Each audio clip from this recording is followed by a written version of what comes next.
Hey everyone, it's Jordan from Fish Keeping Made Easy, and today we are going to do a little update on my piranha tank. Now, I did discuss it a little bit when I did my little fish room tour, but I thought I would maybe go a little bit more in depth about the piranhas and my experience of keeping them over the last sort of 3 or 4 months. So as you can see, I created this area here for them to hide, which they seem to like. Now, they were coming to the surface for food, but I literally turned off the filter for doing this video because the filter is quite loud, and they all just darted underneath here, so which is quite annoying because half of the video was going to be me talking about how they're super confident, they're always at the top now, and they're just really, they don't act at all like what people say they do. But in general, you can see sort of the Amazon swords and stuff are growing. The Vallisinaria and stuff is also doing pretty well. So like I said, they love this massive bit of wood. It used to be the other way around, so we just turned it upside down, and there's another bit at the back there that's just sort of wedged in. A little view from the side here. So people ask about the filtration. I'm actually using this Hydra filter. I can't remember if it's the 50 or the 60, but I think it does a minimum of like 300 litres to 600 litres or 400 to 800 or something like that. It's definitely way super powerful. I'll put it on just to show you how sort of strong the flow actually is. So it's actually quite a good filter, and with it being an internal filter, it does kind of get in the way, but I find them a lot easier to clean. So basically when I do my piranha tank, I literally just clean everything all the time.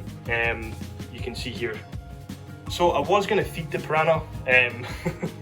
I'm not sure if they'll come out, but I will try later in the video. So what problems have I experienced with the piranha? Well, probably what everyone said would kind of happen. Constant nipping. You can see here this fish has a big chunk out of its fin.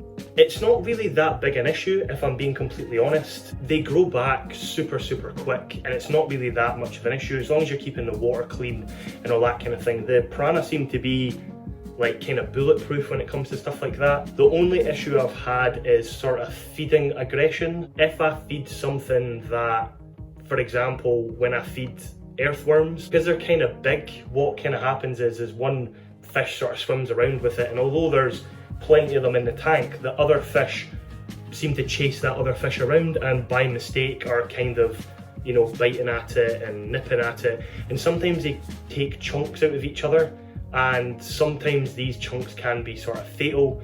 You can see the fish sort of struggling, and then you basically just have to take it out, because if you don't take it out, it'll just get eaten by the rest of them. So I started with 10, I now have 7. One did just kind of disappear, so that was about a week into the tank, so it might have just, you know, died and then was eaten.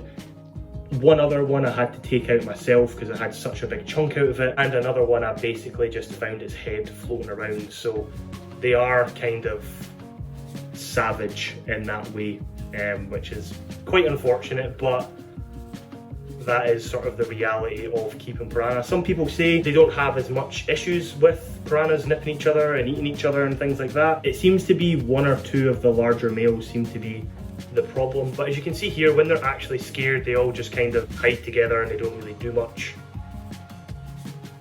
So, but yeah, hopefully they'll come out and I'll be able to feed them. So far I've not had any problems with them eating plants. They don't seem to particularly bother too much about the plants, which is an added bonus. So yeah, other than that, I haven't really had any major issues with my piranha. Even when I moved them from about 7 o'clock in the morning to probably about 6 o'clock in the evening, they were literally just in a bucket, and because I had no choice, they just kept biting through bags and all that kind of stuff, so I just put them next to a radiator in the bucket and they were perfectly fine, and they didn't touch each other or anything like that. You can also see their colour. They colour up a lot better now. It's kind of annoying they're in this little hole because obviously it's quite dark, so the quality isn't as good. But what I'll do is I'll actually try and feed them and see what happens. The action is beginning. So I'm gonna go and try and feed them now. So as you can see and hear.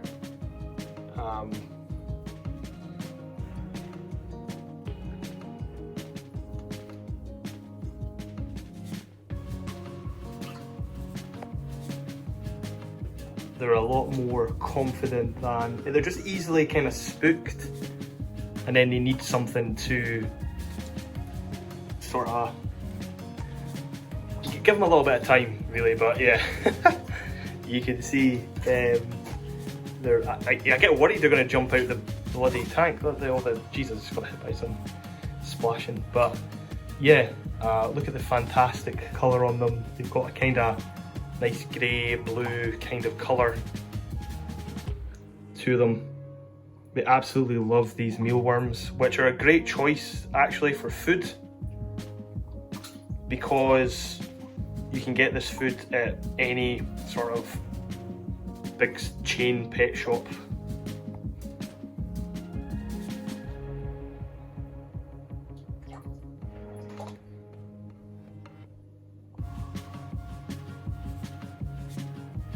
So yes, finally proof that piranhas aren't the big wimps that they're made out to be. Well, they are kind of, but they do come around. But you can see they get in this sort of mood where they're ready to sort of eat.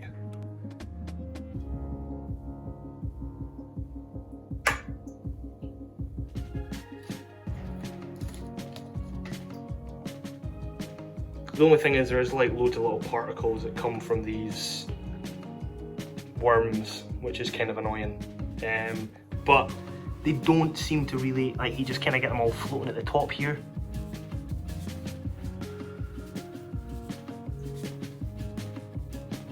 So yeah, I think that's kind of them now. They start to just kind of head down a little bit once they've had some food. And they just sort of start to calm down a little bit. So thank you for watching. If you enjoy this kind of piranha content, there's plenty more videos on our channel, and we have a lot more videos coming up. So make sure to subscribe and like this video, and I will see you in the next one.